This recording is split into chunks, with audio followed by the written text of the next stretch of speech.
పెద్ది సుదర్శన్ రెడ్డి దశదిన కర్మకు తెలంగాణ తొలి ముఖ్యమంత్రి కేసీఆర్ హాజరై పెద్ది కుటుంబ సభ్యులను పరామర్శించారు. ఇక రేపు వరంగల్ జిల్లా నల్లబెల్లిలో దివంగత నేత మాజీ ఎమ్మెల్యే పెద్ది సుదర్శన్ రెడ్డి సంస్మరణ సభను బీఆర్ఎస్ పార్టీ ఘనంగా నిర్వహించనుంది.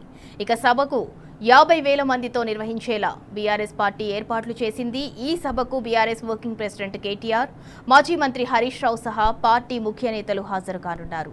ఇక పెద్ది అభిమానులు, బీఆర్ఎస్ శ్రేణులు పెద్ద ఎత్తున తరలి రానున్న నేపథ్యంలో సభ కోసం పెద్ద ఎత్తున ఏర్పాట్లు చేశారు. ఇక జర్మన్ టెంట్లతో సభా ప్రాంగణాన్ని తయారు చేశారు. పెద్ది సంస్మరణ సభకు తరలివచ్చే ప్రజల కోసం భోజన ఏర్పాట్లు కూడా చేసినట్లు పార్టీ శ్రేణులు తెలిపారు.